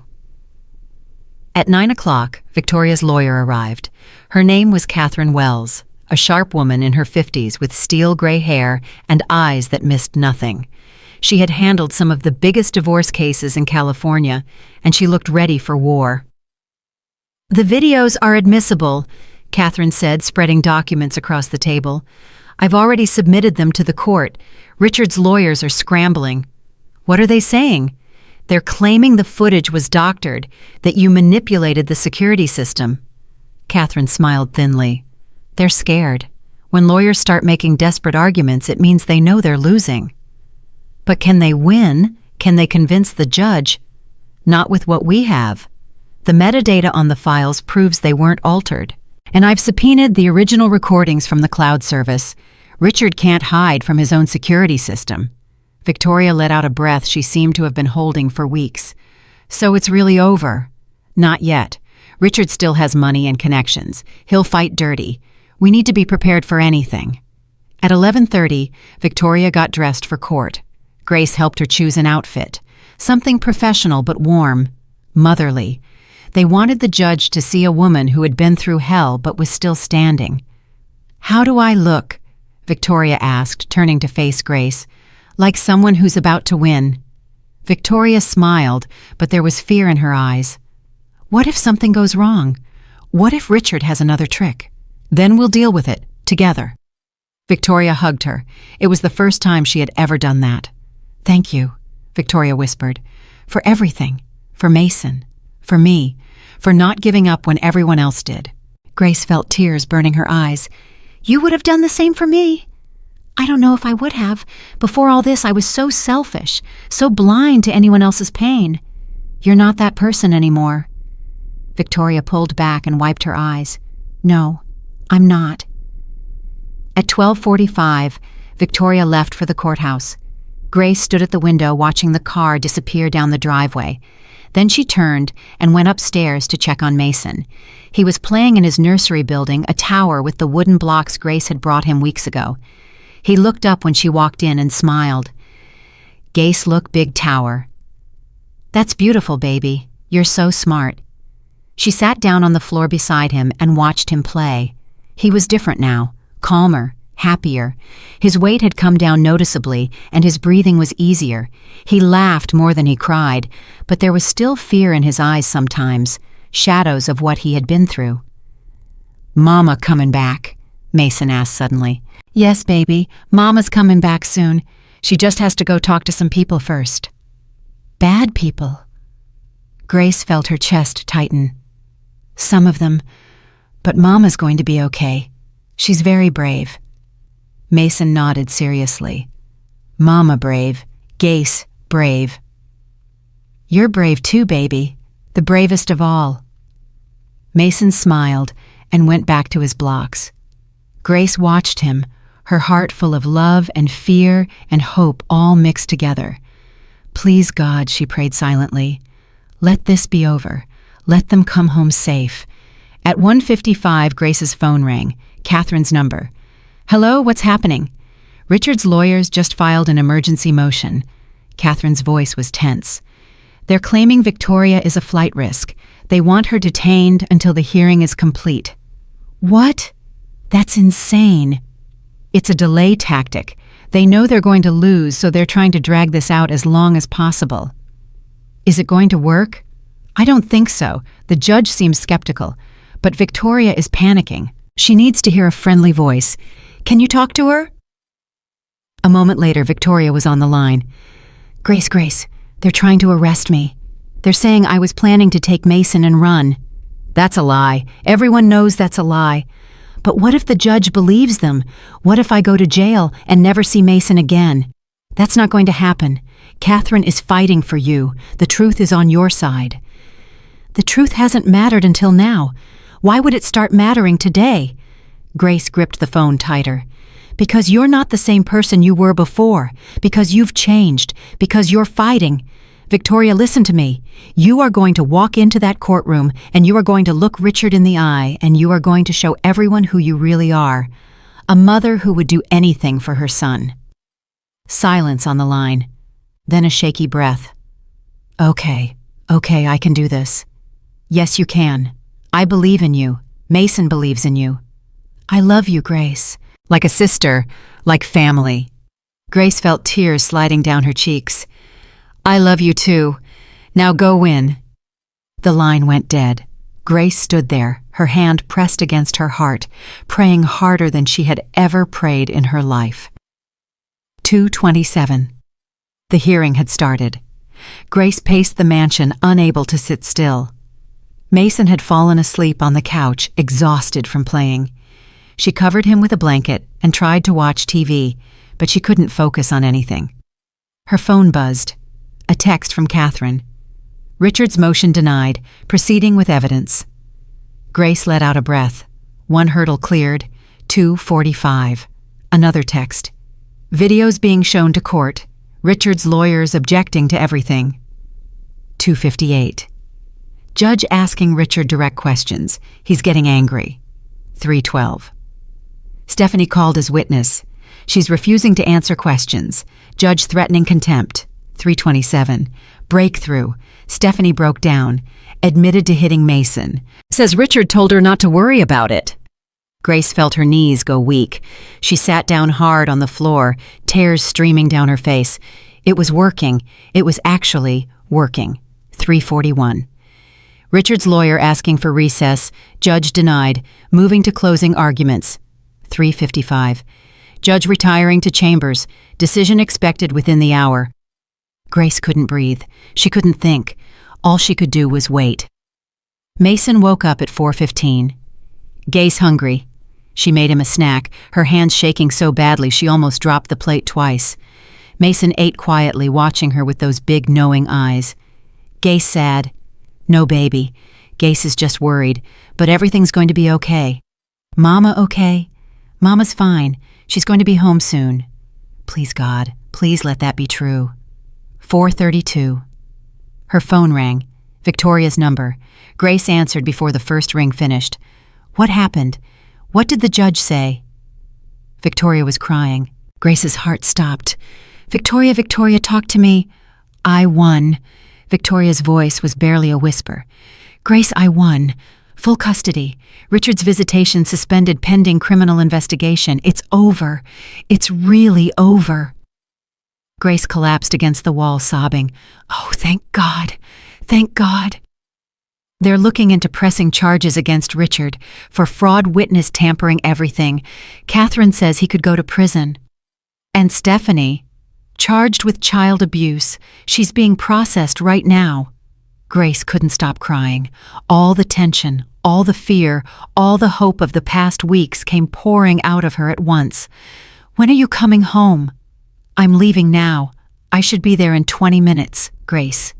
Yes. Tell Mason his mama's coming home. Tell him it's really over. Grace hung up and walked over to Mason. She knelt down beside him and took his little hands in hers. Mama's coming home, baby, and she's never going to leave you again. Mason's face lit up. Mama home, really? Really? She won, baby. She fought for you and she won. Mason threw his arms around Grace's neck. I love you, Grace. I love you too, baby, so much. 23 minutes later, Victoria's car pulled into the driveway. Grace carried Mason to the front door. They watched together as Victoria stepped out of the car and walked toward them. She looked different, taller somehow, stronger, like she had finally become the person she was always meant to be. Mama! Mason screamed, reaching for her. Victoria ran the last few steps and grabbed him, holding him so tight it looked like she would never let go. I'm here, baby. Mama's here. I'm never leaving you again. Never, never, never. They stood there crying together, mother and son finally reunited. Grace watched from the doorway, tears streaming down her face, her heart so full she thought it might burst. This was what she had been fighting for, this moment, this family, this love that had been broken and battered but never destroyed. Victoria looked up at her, still holding Mason, and mouthed 2 words. Thank you. Grace nodded. There were no words for what she felt, no way to express what this moment meant. But Victoria understood. She always understood. That night they ate dinner together. Not fancy food, not expensive takeout. Just pasta that Grace made from scratch and a salad from vegetables in the fridge. Mason sat between them, eating happily, chattering about his blocks and his bears and all the things he wanted to do tomorrow. And Grace helped me build Castle Big Castle. Of course, baby, the biggest castle ever. And Mama helped too. Victoria smiled, reaching over to stroke his hair. Mama will help with everything from now on. I promise. When Mason fell asleep that night, Victoria and Grace sat together in the living room. What happens now? Grace asked. I don't know exactly. The criminal investigation will take time. Richard's lawyers are already trying to negotiate, but Catherine says the DA is serious. They want to make an example. Good. He deserves it. He does. Victoria was quiet for a moment. I used to love him, you know. When we first got married, I really thought he was the one. I thought we would be happy forever. What changed? I did. When I got pregnant, I became someone he didn't recognize. Someone who needed things he couldn't give. Attention, support, love. Victoria sighed. Richard doesn't know how to love anyone except himself. I think I always knew that deep down. I just didn't want to admit it. And now, Victoria looked at her and smiled. Now I know what real love looks like. It looks like someone who shows up every day, even when it's hard. Someone who fights for you when you can't fight for yourself. Someone who sees the best in you when you can only see the worst. Grace felt her eyes fill with tears. "Ma'am, Victoria. After everything we've been through, please call me Victoria." "Victoria," Grace smiled. "You give me too much credit. I didn't do anything special. I just saw a little boy who needed help. You saw more than that. You saw me. When I couldn't see myself, when I was drowning in pills and despair, you saw the person I could be, and you refused to let me give up on her." They sat in silence for a moment, the weight of everything settling around them. "What are you going to do?" Victoria asked. "After all this is over?" Grace hadn't thought about it. She had been so focused on the fight that she hadn't considered what came after. "I suppose I'll keep working," she said. "Find another family that needs help." Victoria shook her head. "No. No. I want you to stay, not as a housekeeper, as family." Victoria took her hand. "Mason needs you. I need you. This house needs someone who actually cares about the people in it." Grace felt tears sliding down her cheeks. "I don't know what to say." "Say yes, please." Grace thought about her small apartment in South Central, her neighbors who had become friends, her life that was simple but good. And then she thought about Mason, about Victoria, about everything they had built together. "Yes," she said. "Of course, yes." Victoria hugged her, crying and laughing at the same time. "Thank you. Thank you, thank you, thank you." In that moment, Grace realized something she hadn't understood before. Family wasn't about blood. It wasn't about money or status or where you came from. Family was about love, about showing up, about choosing each other day after day, no matter how hard it got. She had come to this house looking for a job. She had found something so much more. The next few weeks were a blur. Richard was officially charged with fraud and witness tampering. His lawyers tried everything to get the charges dropped, but the evidence was overwhelming. The trial was set for 3 months out. Stephanie pled guilty to child abuse and was sentenced to 2 years in prison. Grace watched the news coverage with grim satisfaction. Victoria continued therapy with Dr. Chen. She was getting stronger every day. She started eating regular meals, sleeping through the night, laughing at things that weren't even that funny. And Mason continued to heal. His weight dropped steadily. His vocabulary exploded. He ran and played and laughed like any normal 3-year-old should. "Watch Grace, watch Mama," he would yell, doing something silly with his toys. "I did it, I did it. You're amazing, baby," Victoria would say, scooping him up and covering him with kisses. "The most amazing boy in the whole world." Grace watched them together and felt her heart overflow. This was what she had been fighting for. Not the legal victory, not the money, not any of that. This, a mother and son, finally able to love each other the way they always should have. 6 weeks after the custody hearing, Victoria called a meeting. "I've made some decisions," she said, sitting across from Grace at the kitchen table. "About the future." "What kind of decisions?" "I'm selling the mansion." Grace stared at her. "What?" "This house has too many bad memories. Every room reminds me of the worst years of my life. Mason doesn't need to grow up surrounded by ghosts." "Where will you go?" Victoria smiled. "I found a house in Pasadena. It's smaller, simpler. It has a backyard where Mason can play. It feels like a home, not a museum." "That sounds wonderful." "There's a guest house for you, if you want it." Grace felt tears threatening again. It seemed like all she did these days was cry. "Victoria, I can't." "You can, and you will." Victoria reached across the table and took her hand. "Grace, you saved my life. You saved my son's life. There's nothing in this world I wouldn't give you. A house is nothing compared to what you've given me." Grace couldn't speak. She just nodded, tears streaming down her face. "There's one more thing," Victoria said. "I've set up a trust. For Mason, but also for you. If anything ever happens to me, you'll be taken care of, and Mason will always have you." "Nothing's going to happen to you." "I know, but I want to be prepared. I want to make sure that no matter what, my son is protected. And the only person I trust to do that is you." Grace squeezed her hand. "I will protect him with my life. You know that." "I know." That's why I chose you." They sat there together, two women who had started as strangers and become something more. Something that didn't have a name, but was more real than anything either of them had ever known. The day they moved into the new house, Mason ran through the empty rooms, screaming with joy. "Big, so big, my room, where my room?" Victoria laughed and chased after him. "Up the stairs, baby. Your room has a window that looks out at the mountains." Grace stood in the living room watching them go, feeling peace settle over her like a warm blanket. This was right. This was how things were supposed to be. Her phone buzzed. A text from an unknown number. She froze. The threatening message from weeks ago flashed through her mind. Slowly, she opened the text. "This isn't over. Richard Whitmore always wins. Enjoy your happiness while it lasts." Grace stared at the screen, her blood running cold. She looked up the stairs where she could hear Mason laughing and Victoria singing. Then she deleted the message. Whoever was sending these threats, whatever they had planned, Grace would be ready. She had faced worse. She had survived worse, and she would protect this family with everything she had, no matter what was coming. 3 weeks passed in the new house, and Grace almost forgot about the threatening messages. Almost. She had installed new security cameras without telling Victoria. She checked the locks every night before bed.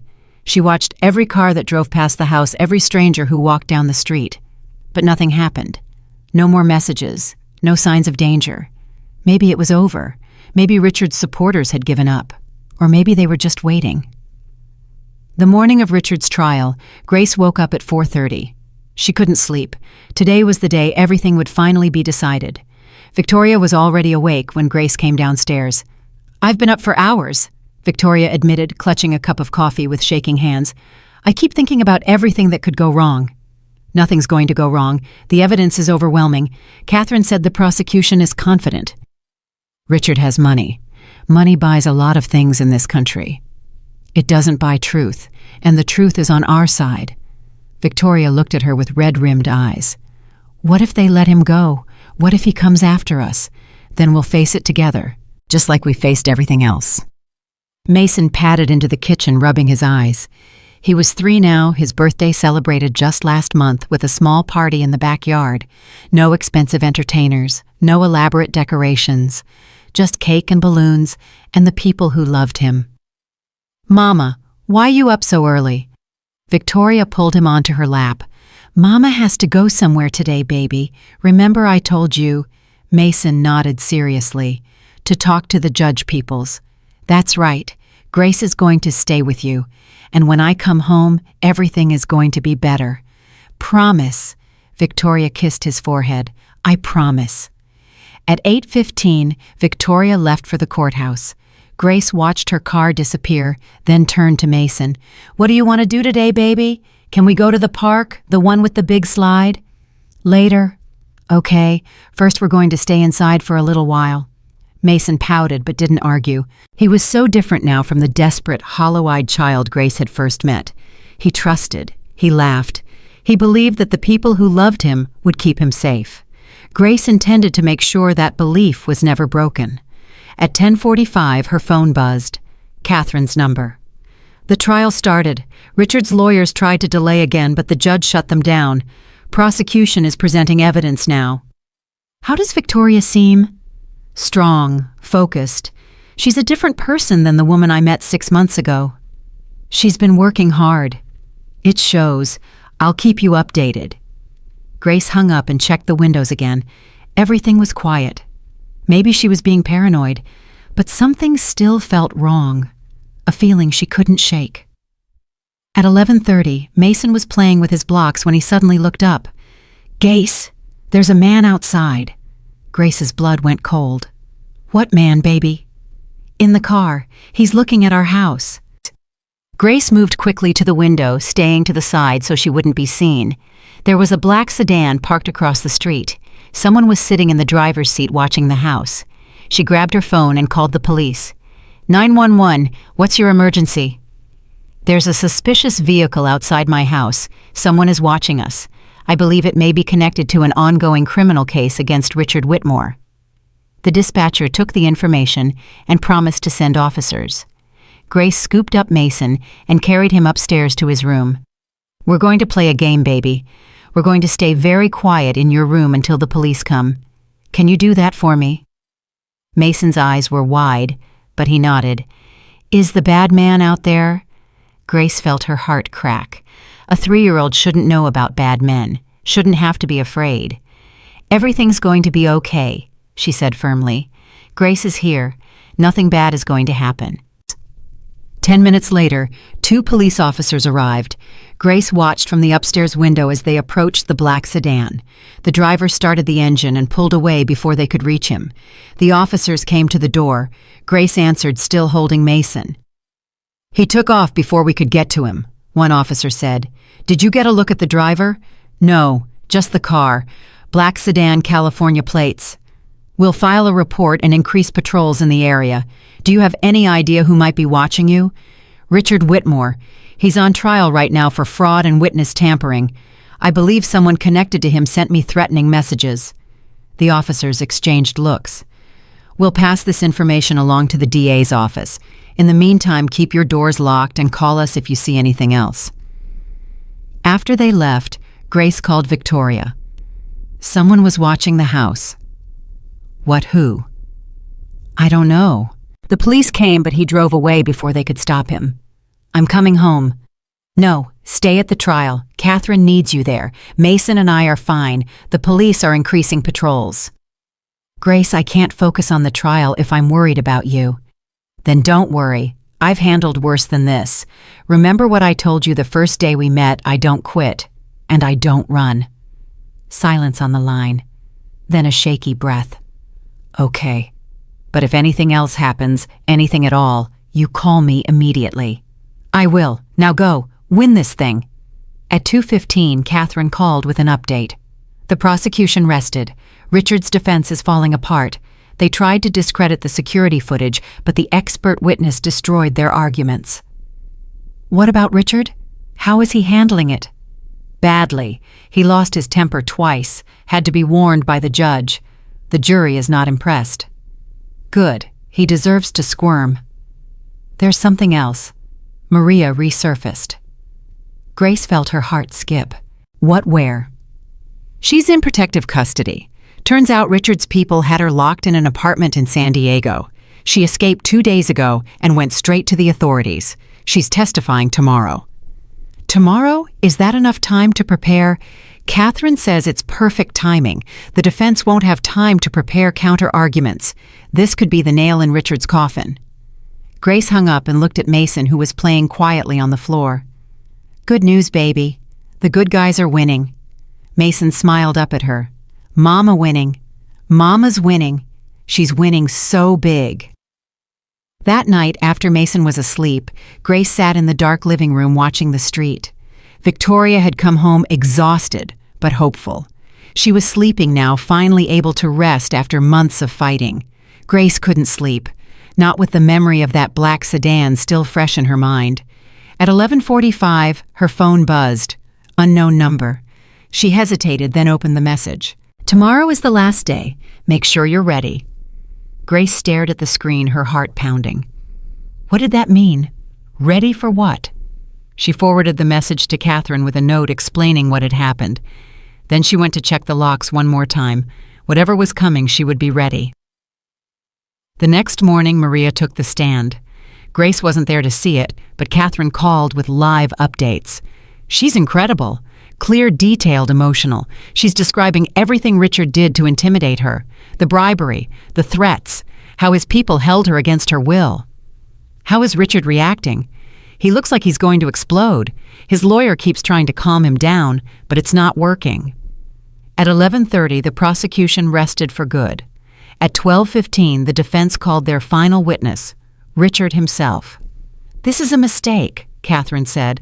"His lawyers must be desperate. Putting a defendant with his temper on the stand is suicide." She was right. By 1 o'clock, Richard had shouted at the prosecutor 3 times, contradicted himself twice, and accused the judge of being biased. At 1:45, the judge called a recess. The jury would begin deliberations the next morning. Victoria called Grace at 2. "It's almost over. Catherine thinks the jury will convict on all counts." "How do you feel?" exhausted, relieved, scared. Victoria paused. I keep waiting for something to go wrong. Nothing's going to go wrong. You've done everything right. We've done everything right. I couldn't have survived this without you. Grace felt tears prick her eyes. Yes, you could have. You're stronger than you know. Maybe, but I never want to find out. Promise me you'll never leave. I promise. I'm not going anywhere. That evening, Grace was making dinner when she heard a car door slam outside. She looked out the window and froze. Richard Whitmore was walking up the front path. Victoria, Grace called out sharply. Take Mason upstairs, now. What, why? Richard's here. Go, now. Victoria's face went white. She grabbed Mason and ran upstairs.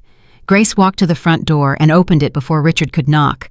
He looked terrible, unshaven, disheveled, wild-eyed, nothing like the polished businessman who had once controlled everything.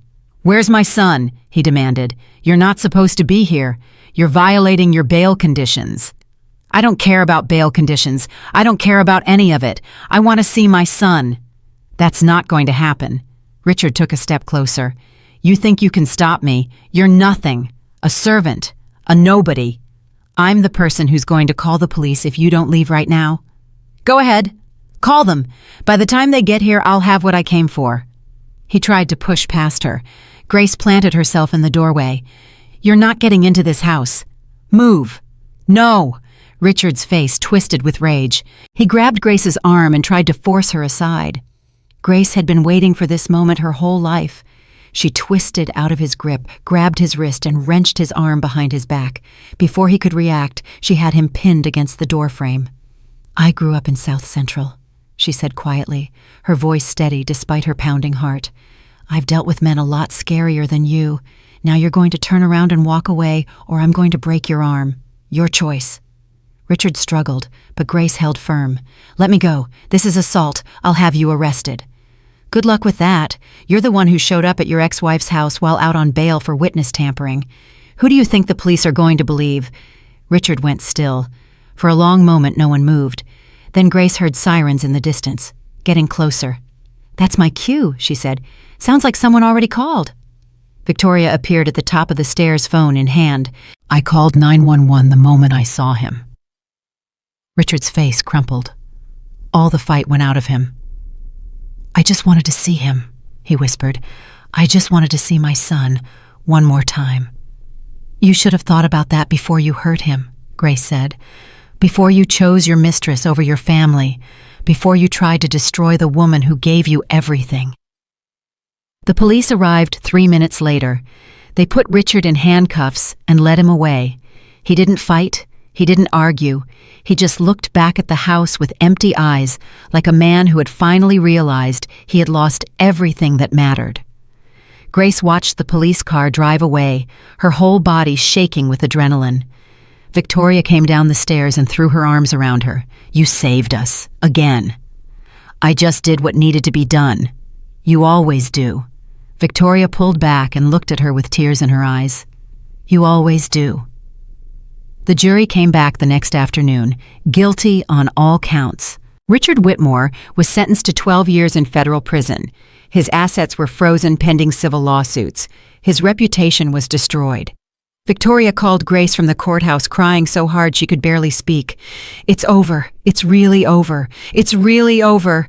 Grace repeated, tears streaming down her own face. You did it. You won.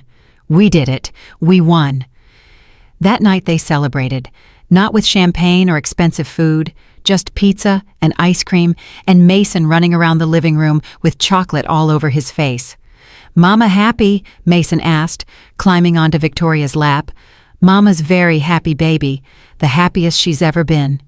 Gay's happy too. Grace smiled and ruffled his hair. Grace is very happy too. Mason beamed. I love happy. Happy is the best. Victoria and Grace looked at each other and laughed. After everything they had been through, after all the pain and fear and fighting, this was what mattered. This moment, this family, this love. 6 months later, Grace officially became Mason's legal guardian. It was Victoria's idea. If anything ever happens to me, I want him to be with you. Victoria said. "Not some stranger, not the system. You. Nothing's going to happen to you." "I know, but I want it official. I want Mason to know that no matter what, he has two people who will always love him." The paperwork took weeks. There were interviews and home visits and legal documents that seemed to go on forever. But finally, it was done. Grace held the certificate in her hands, reading her name next to Mason's, and felt something shift inside her. She had spent her whole life taking care of other people's children, other people's homes, other people's families. Now she had one of her own. 1 year after the trial, Mason started preschool. Grace walked him to class on his first day, holding his hand as they approached the building. "What if the other kids don't like me?" Mason asked, his little face worried. "They're going to love you, baby, because you're kind and smart and funny, and because you know how to share." "What if I miss Mama and you?" Grace knelt down so she was at his level. "You're going to miss us, and we're going to miss you. But missing someone just means you love them, and at the end of the day, we'll be right here waiting for you." Mason nodded slowly. Then he threw his arms around her neck. "I love you, Grace. I love you too, baby, more than anything in the world." She watched him walk into the classroom, his backpack almost as big as he was, and felt tears rolling down her cheeks. Victoria appeared beside her, linking their arms together. "He's going to be okay," Victoria said softly. "I know. I'm not crying because I'm sad. I'm crying because I'm so grateful." "Grateful for what?" Grace looked at her. This woman who had started as her employer, who had become her friend, who was now her family. Grateful for everything. For Mason. For you. For this life we built together. Victoria squeezed her arm. "I'm grateful too. Every single day." They stood there together, watching through the window as Mason found a seat and started talking to the little girl next to him. Already making friends. Already becoming the person he was meant to be. "Remember when you first came to the mansion?" Victoria asked. "That first day." "I remember. You looked like a ghost. Mason looked like he had given up on everything. And you looked like someone who wasn't going to take any nonsense." Grace laughed. "I wasn't." "No, you weren't." Victoria was quiet for a moment. "Do you ever wonder what would have happened if you hadn't come, if you had quit like all the others?" Grace thought about it. She thought about the broken woman swallowing pills in the kitchen, the terrified child surrounded by junk food, the empty mansion that felt like a tomb. "I try not to think about it," she said finally. "It hurts too much." "Me too." Victoria took a deep breath. "But I think about who I am now, who Mason is now, and I know that none of it would have happened without you. It would have happened. You had the strength inside you all along. You just needed someone to help you find it. That's what you did. You helped me find myself." Grace felt tears threatening again. "You helped me find something too." "What?" "A home. A real home. I've spent my whole life taking care of other people, but I never had a place where I truly belonged. Until now." Victoria hugged her tight. "You'll always belong here. With us. Forever." 2 years after the trial, Victoria published a book. It was called Finding Grace, and it told the story of everything they had been through: the depression, the addiction, the custody battle, the healing. It became a bestseller. Suddenly, Victoria was being interviewed on talk shows and speaking at conferences about mental health and postpartum depression. She started a foundation to help other mothers who were struggling. Grace watched from the audience at one of Victoria's speaking events, Mason sitting on her lap. "I was dying," Victoria told the crowd, "not physically, but in every other way that matters. I had everything money could buy, and I had nothing that actually mattered. I was drowning, and I didn't even know it." She paused, her eyes finding Grace in the audience. "And then an angel walked into my house. Not a traditional angel. No wings or halo. Just a woman with kind eyes and strong hands, and a heart big enough to save a family that had given up on itself." Grace felt tears streaming down her face. Grace Thompson taught me that love isn't about grand gestures or expensive gifts. It's about showing up every single day, even when it's hard, especially when it's hard. Victoria smiled at her. She taught me that broken doesn't mean finished, that asking for help isn't weakness, that the most powerful thing you can do is let someone see you at your worst and trust them to help you become your best. The audience applauded. Mason clapped his little hands together. "Mama good," he said proudly. "Mama help people." "Yes, baby," Grace whispered. "Mama helps people, and so do you." 5 years after Grace walked into the Whitmore mansion, everything had changed. Mason was 7 years old, healthy, happy, thriving. He loved soccer and dinosaurs and reading books about space. He had friends and teachers who adored him and 2 mothers who would do anything for him. Victoria had remarried. A kind man named Daniel who treated Mason like his own son and looked at Victoria like she was the most precious thing in the world. They had a baby on the way, and Grace had finally done something she had never allowed herself to do before. She fell in love. His name was James. He was a retired teacher who volunteered at the same community center where Grace helped out on weekends. He was patient and gentle and made her laugh in ways she had forgotten she could. They got married on a spring afternoon in Victoria's backyard. Mason was the ring bearer. Victoria was the matron of honor. "I never thought I'd see this day," Victoria said, helping Grace with her dress. "You were always so focused on taking care of everyone else. I worried you'd never let anyone take care of you." "I learned from the best," Grace said. "You taught me that it's okay to need people, that letting someone love you isn't weakness." Victoria hugged her carefully, trying not to wrinkle the dress. "I didn't teach you anything. You taught yourself. You just finally gave yourself permission." The ceremony was simple. The reception was joyful. Mason danced with Grace until his legs gave out, then fell asleep on James's shoulder. "You've got a good one there," James said, looking down at the sleeping boy. "I've got 2 good ones," Grace corrected, looking at Victoria across the yard. "And now I've got 3, James kissed her forehead. "You've got a lot more than that. You've got a whole family that loves you." Grace looked around at the people gathered in the yard. Victoria and Daniel, Mason and the baby growing in Victoria's belly, James's children and grandchildren, Mrs. Rodriguez from her old neighborhood, friends and neighbors, and people who had become family over the years. She had come to Los Angeles with nothing but determination and faith. Now she had everything. On Mason's 10th birthday, they threw him a party in the park, not the fancy parks in Beverly Hills, the same park in South Central where Grace had pushed him on the swings when he was first learning to walk again after losing all that weight. Mason ran around with his friends laughing and shouting, completely ordinary, completely happy, completely healed. Victoria sat beside Grace on a bench watching him. "Do you remember the first time you picked him up?" Victoria asked. "In the nursery when he was surrounded by all those snack wrappers. I remember everything about that day.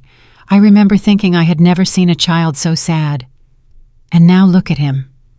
They watched Mason climb to the top of the jungle gym and wave at them. "Mama Grace, look how high." "We see you, baby," Victoria called back. "Be careful." Mason laughed and started climbing down. "I think about the woman I was back then," Victoria said quietly, "and I don't recognize her. She feels like a stranger. She was sick. She was doing the best she could with what she had. She was killing her son with love. She didn't know how to give properly." Grace took her hand. "And then she learned. That's what matters. Not the mistakes we make, but what we do after." Victoria squeezed her hand. "Thank you for not giving up on her." "On me. Thank you for giving me a reason to stay." Mason ran over, breathless and grinning. "Can we have cake now? Please, please, please." "Cake it is," Grace said, standing up. "Birthday boy gets whatever he wants. Everything. Within reason." Mason thought hard. "I want you and Mama to dance with me, like at your wedding." Grace looked at Victoria. Victoria looked at Grace. "I think we can manage that," Victoria said. They found a speaker and put on music. Right there in the park in front of everyone, the three of them danced together. A wealthy woman who had lost everything and found herself. A housekeeper who had come looking for a job and found a family. And a little boy who had started life surrounded by food and loneliness and had grown into someone surrounded by love. They danced until the sun went down, until the other parents started packing up, until Mason was too tired to stand. Grace carried him to the car, just like she had carried him that first day in the mansion. He was bigger now, heavier, but she didn't mind. She would carry him forever if she had to. "Grace," Mason mumbled, half asleep against her shoulder. "Yes, baby." "Thank you for finding us." Grace felt tears slide down her cheeks. "Thank you for letting me stay." "Forever, right? You're staying forever." "Forever," Grace promised. "And ever." Mason smiled and closed his eyes. Victoria fell into step beside them, linking her arm through Grace's free one. "Ready to go home?" Victoria asked. Grace looked at her, at Mason, at the life they had built from the ashes of everything that had come before. "I'm already home," she said. "I have been since the day I walked through your door." They loaded into the car and drove away from the park toward the house in Pasadena, toward the life that was waiting for them. A life built on love, on second chances, on the simple truth that everyone deserves someone who will fight for them. 5 nannies had quit. 5 people had looked at a suffering child and walked away. But Grace Thompson wasn't like the others. She had looked at a broken family and seen something worth saving. She had walked into a mansion full of money and emptiness and brought the only thing that really mattered. Love. Not the kind of love that gives up when things get hard. Not the kind of love that walks away when the crying won't stop. The kind of love that stays. The kind of love that fights. The kind of love that builds a family from the ground up and refuses to let it fall. Mason Whitmore started life as a statistic. An obese toddler with empty eyes and a heart full of fear. He grew up to become living proof that it's never too late to change, never too late to heal, never too late to become the person you were always meant to be. All it takes is one person who refuses to give up, one person who sees the light in you when you can only see darkness, one person who stays. Grace Thompson was that person. And because she stayed, everything changed. Because sometimes the greatest gift you can give someone isn't money or success or all the things the world says matter. Sometimes the greatest gift is simply your presence, your patience, your love. Grace knew that better than anyone. And every night when she tucked Mason into bed, when she kissed his forehead and whispered goodnight, she remembered the scared little boy who had once reached for her in a room full of expensive toys and empty promises. She remembered choosing to stay, and she knew with absolute certainty that it was the best decision she had ever made. Because family isn't about blood, it's about love, and love, real love, never gives up.